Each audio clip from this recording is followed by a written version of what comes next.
प्रादेशिक समाचार के साथ मैं मुग्धा तिवारी। पहले मुख्य समाचार। झारखंड में कोरोना संक्रमित मरीजों के नए मामलों में उतार चढ़ाव जारी। कल फिर मिले 6000 से अधिक संक्रमित मरीज। स्वस्थ होने की दर में हो रही आंशिक वृद्धि। देश में रक्षा अनुसंधान और विकास संगठन DRDO ने कोविड मरीजों के इलाज के लिए बनाई दवा। भारतीय औषधि महानियंत्रक ने आपात उपयोग की दी अनुमति। झारखंड को सीरम इंस्टीट्यूट में कल कोविशील्ड की 1 लाख डोज मिली। 15 मई तक रेमडेसिविर इंजेक्शन के लगभग 50,000 वॉयल भी मिलेंगे। और स्वास्थ्य मंत्रालय ने विभिन्न श्रेणी के अस्पतालों में रोगियों को भर्ती करने के लिए राष्ट्रीय नीति में किया संशोधन। कोविड प्रभावित मरीजों को इलाज में मिलेगी सुविधा। और समाचारों से पहले एक जरूरी संदेश।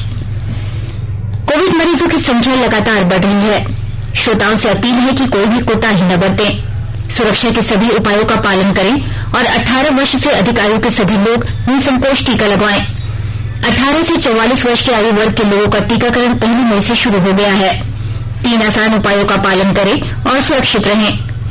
मास्क पहने, 2 गज की दूरी है जरूरी, सुरक्षित दूरी बनाए रखें, हाथ और मुंह साफ रखें। और आइए बढ़ते हैं अब समाचारों की ओर। झारखंड में कोरोना संक्रमित मरीजों के नए मामलों में उतार चढ़ाव जारी है।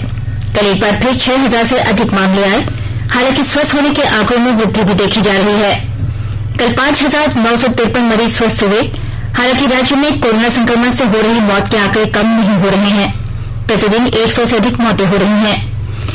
राज्य में अब तक कुल 2,82,174 लोग संक्रमित हो चुके हैं, जबकि 2,17,223 लोग उपचार के बाद संक्रमण से ठीक हो चुके हैं।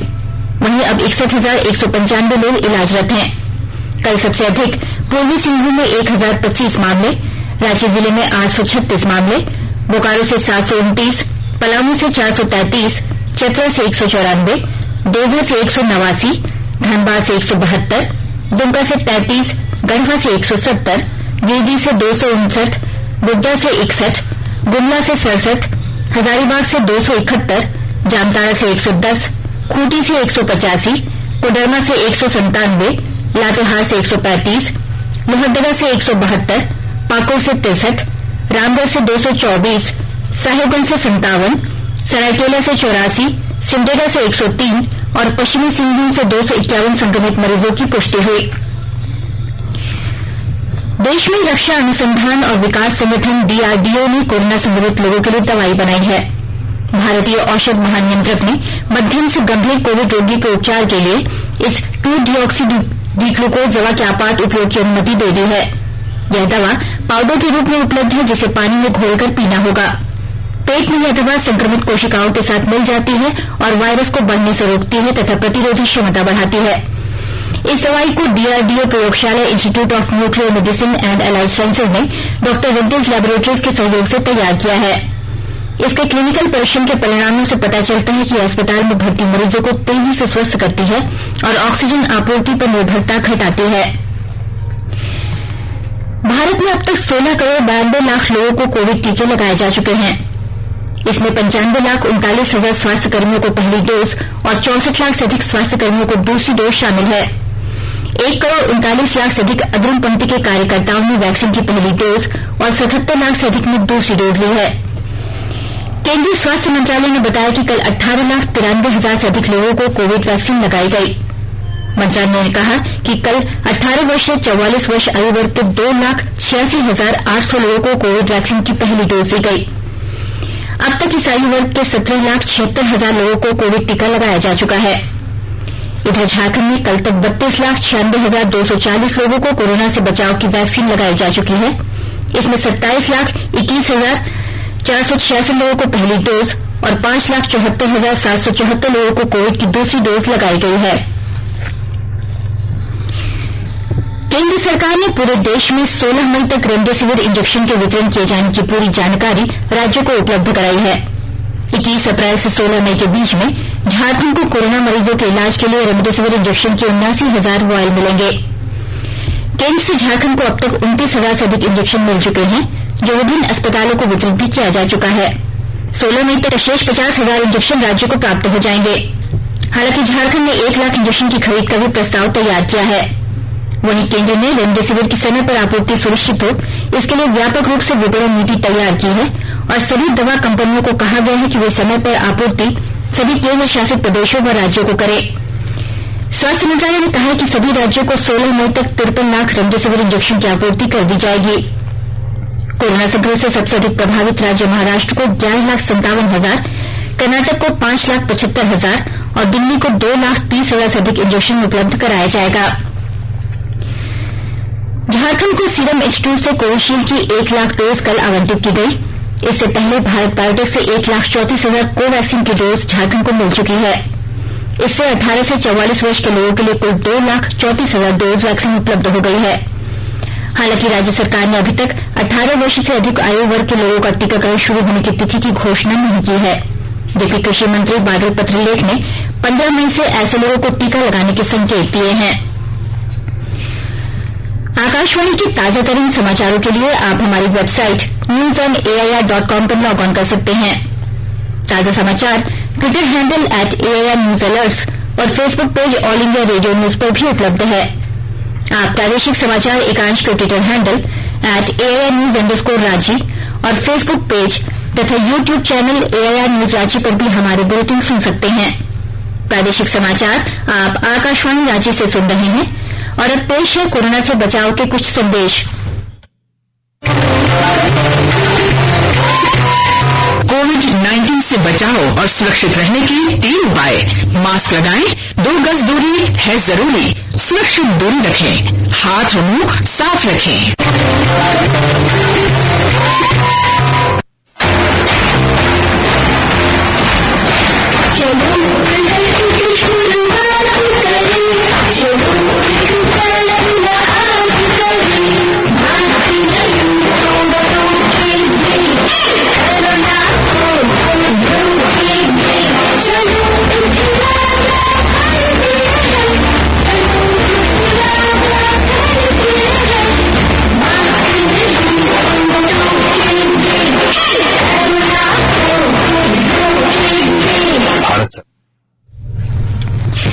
स्वास्थ्य मंत्रालय ने कोरोना महामारी से निपटने के लिए विभिन्न श्रेणी के अस्पतालों में रोगियों की भर्ती के लिए राष्ट्रीय नीति में संशोधन किया है।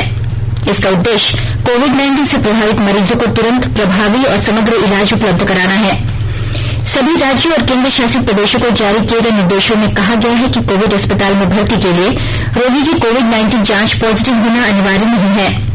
किसी भी रोगी का इलाज करने से इंकार नहीं किया जाएगा। इसमें दवा, ऑक्सीजन और अन्य आवश्यक इलाज भी शामिल है।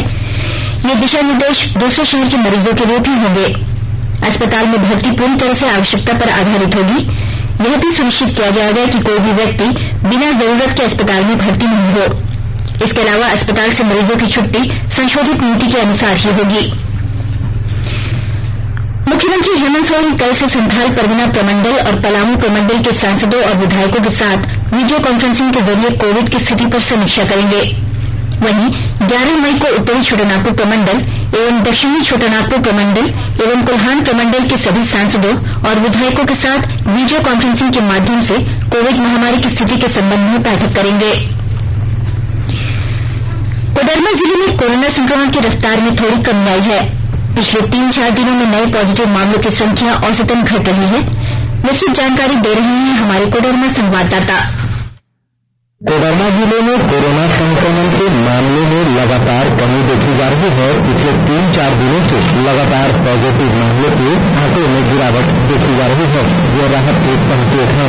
हालांकि कोरोना संक्रमण से मरने वालों की तादाद कम नहीं हो रही है। प्रतिदिन 2-3 लोगों की मौत का सिलसिला जारी है, जो चिंता का सबब बना हुआ है। शनिवार को जहाँ 197 नए पॉजिटिव मामले की पुष्टि हुई, वहीं शनिवार को 201 लोगों ने कोरोना के खिलाफ जीत भी हासिल की। फिलहाल जिले में सक्रिय मामलों की संख्या 1600 से अधिक बनी हुई है। ज्यादातर लोग होम आइसोलेशन में हैं, जबकि 77 लोग इंजीनियरिंग कॉलेज में बने कोविड केयर सेंटर में इलाजरत हैं। संक्रमितों के बेहतर इलाज के लिए इंजीनियरिंग कॉलेज के नवनिर्मित भवन में डेडिकेटेड कोविड केयर सेंटर बनाया गया है, जहाँ डॉक्टरों की टीम मुस्तैदी से संक्रमितों का इलाज कर रही है। गजेंद्र बिहारी सिन्हा, आकाशवाणी समाचार, कोडरमा।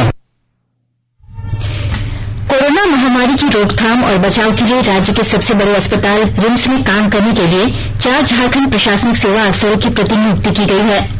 इनमें सहायक बंदोबस्त पदाधिकारी विनोद प्रजापति, सहायक बंदोबस्त पदाधिकारी वंदना सेरीवलकर, सहायक बंदोबस्त पदाधिकारी वंदना भारती, सहायक बंदोबस्त पदाधिकारी किरण बोदरा की सेवा रिम्स को दी गई है। इस संबंध में कार्मिक विभाग ने अधिसूचना जारी कर दी है। ये अधिकारी महामारी की रोकथाम के लिए किए जा रहे कार्यों की समीक्षा, मूल्यांकन व निगरानी आदि का काम करेंगे। रांची के सदर अस्पताल में PSA plant, pressure swing absorption plant लगेगा। उप विकास आयुक्त विशाल सागर ने इसके मद्देनजर कल सदर अस्पताल में प्लांट लगने वाले क्षेत्र का निरीक्षण किया। इस दौरान संबंधित अभियंता को उप विकास आयुक्त ने आवश्यक दिशा निर्देश दिए। सदर अस्पताल में पीएसए प्लांट लग जाने से ऑक्सीजन की उपलब्धता और भी सुलभ हो जाएगी। प्लांट वायुमंडल की हवा को ऑक्सीजन में बदलने का कार्य करेगा। इस दौरान उप विकास आयुक्त ने सदर अस्पताल में नए मैनिफोल्ड का भी निरीक्षण किया। इस दौरान पाया गया कि मैनिफोल्ड सुचारू रूप से कार्य कर रहा है। देवघर में उपायुक्त मंजुनाथ भजंत्री ने देवघर सदर अस्पताल स्थित रेड क्रॉस सोसाइटी के भवन में स्थापित ऑक्सीजन बैंक का शुभारंभ किया। उपायुक्त ने कहा कि रेड क्रॉस सोसाइटी की बेहतर पहल है, जिससे ऑक्सीजन की कमी को काफी हद तक दूर किया जा सकता है। इसकी शुरुआत 21 जंबो ऑक्सीजन सिलेंडर और 9 छोटे सिलेंडर से की गई है। मांग के मुताबिक इसे बढ़ाया जाएगा। राजधानी रांची के इटकी टीबी सैनिटोरियम से मोरो नारी चगुनी पथ का चौड़ीकरण, मजबूतीकरण किया जाएगा। पथ निर्माण विभाग ने इस सड़क निर्माण की कार्य योजना तैयार की है। इस सड़क को 19 करोड़ 33 लाख रुपए की लागत से बनाया जाएगा। लगभग 10 माह में इसे पूरा करने का लक्ष्य रखा गया है। इसके लिए कई जगह जमीन का अधिग्रहण भी किया जाएगा। आपको बता दें कि मुख्यमंत्री हेमंत सोरेन ने अप्रैल में इटकी स्थित टीबी सैनिटोरियम का निरीक्षण किया था और सैनिटोरियम को कोविड अस्पताल में तब्दील करने का निर्देश अधिकारियों को दिया था। 500 बेड का यह अस्पताल होगा, जिसमें कोरोना संक्रमितों का इलाज होगा। अस्पताल में ऑक्सीजन सपोर्टेड बेड, वेंटिलेटर सहित अन्य सारी सुविधाएं दी जाएंगी। इसी के मद्देनजर 21 से सैनिटोरियम तक जाने वाली सड़क का चौड़ीकरण किया जाएगा, ताकि अस्पताल तक लोगों को पहुंचने में परेशानी न हो। मुख्यमंत्री हेमंत सोरेन ने न्यूज चैनल आज तक के पत्रकार मृत्युंजय श्रीवास्तव और लातेहार में कार्यरत न्यूज 11 भारत के संवाददाता अतुल वर्मा के निधन पर गहरा दुख व्यक्त किया है। मुख्यमंत्री ने ईश्वर से दिवंगत आत्मा को शांति प्रदान करने तथा शोक संतप्त परिवार को इस दुख की घड़ी को सहने की शक्ति देने की प्रार्थना की है। उन्होंने कहा कि पत्रकारिता के क्षेत्र में उन्होंने अपनी एक अलग पहचान बनाई थी। इधर झारखंड विधानसभा अध्यक्ष रविन्द्रनाथ महतो ने भी पत्रकार मृत्युंजय श्रीवास्तव के निधन पर गहरा शोक व्यक्त किया है। उन्होंने कहा कि वे झारखंड की पत्रकारिता जगत के एक होनहार पत्रकार थे। उन्होंने दिवंगत आत्मा की शांति के लिए ईश्वर से प्रार्थना की है। राज्य के गैर सरकारी सहायता प्राप्त प्रारंभिक विद्यालयों में कार्यरत शिक्षक और शिक्षकेतर कर्मचारियों के वेतन मद में 2 अरब 24 करोड़ 48 लाख 56 हजार रुपए के सहायता अनुदान के प्रस्ताव को मुख्यमंत्री हेमंत सोरेन ने मंजूरी दे दी है। प्रारंभिक विद्यालयों में उर्दू शिक्षकों के स्वीकृत पदों का अवधि विस्तार और वेतन मद में 55 करोड़ 80 लाख 90 हजार रुपए के प्रस्ताव को भी उन्होंने स्वीकृति दी।